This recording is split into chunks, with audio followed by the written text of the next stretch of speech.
Our last video, we walked through the interface of the dashboard here.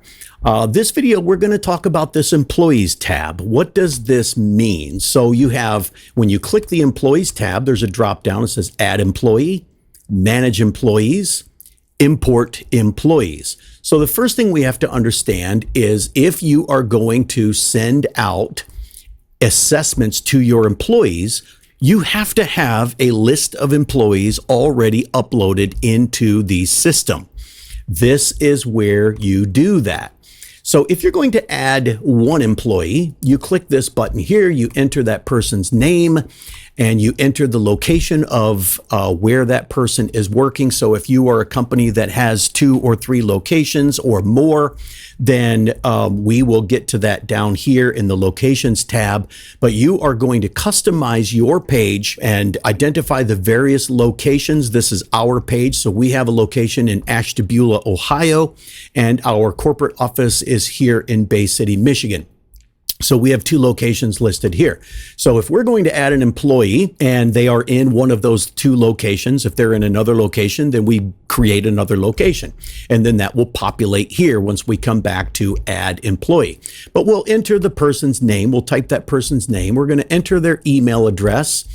And of course, their status is going to be active. We want them to be active, and I'll explain that feature in a moment. And then, of course, you will always hit save for that. So it's telling me that I can't save it without entering in any information, but we're not going to enter any information right now. So we're just going to go back. So that's how you add a single employee right there. If you are new to our platform, and you say, okay, we have an Excel spreadsheet and we have 50 managers that we want to put into the system. This is where you're going to do that. You're going to hit Import Employees. And if you have an Excel spreadsheet with your team members on there, all you're going to do is click this, choose the file in your hard drive, and then you're going to import it. Now, this right here gives you an option of how you want to see your employees populated in our app. Do you want their name, email, and phone number? Do you want first name, last name, email, and phone number?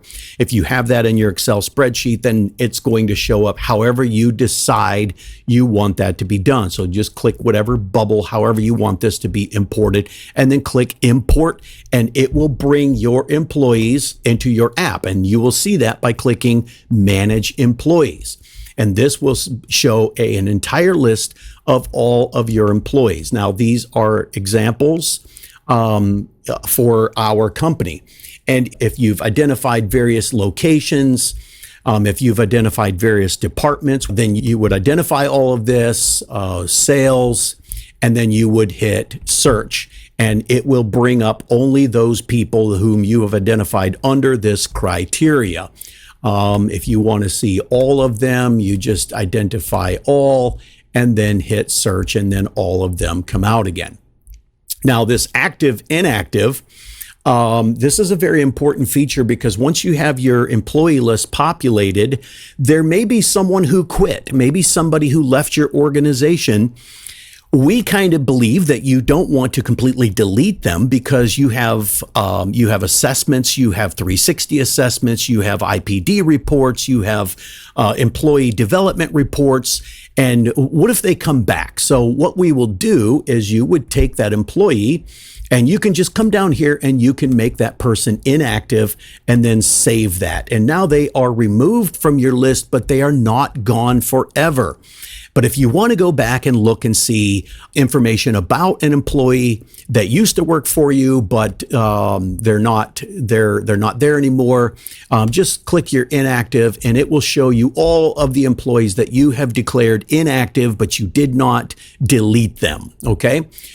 So we're going to go back to all and show the list of all the employees. So this is how you manage employees. And again, you can send the invitation from here to your employees. So when you're sending assessments out to each employee, you want to send it to one individual. You're going to come down here and you're going to identify who that person is. Now, if they have already been sent an invitation, then their name will not show up here. Only the names of people whom you have not sent an invitation to.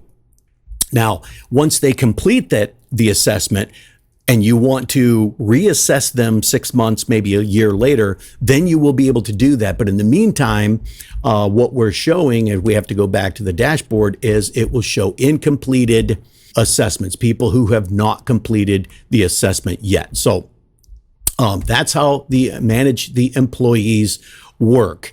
Add employee. This is a single employee. If you're going to import a list of employees so that you can begin managing them through the SKAN Pro app, you do that here. And then, of course, when you manage your employees for sending out assessments or editing their information, maybe they've changed positions, maybe they've changed departments, whatever the case may be, this is where you manage them from here. So that's the employees tab. The next tab that we'll talk about in the next video is your applicants.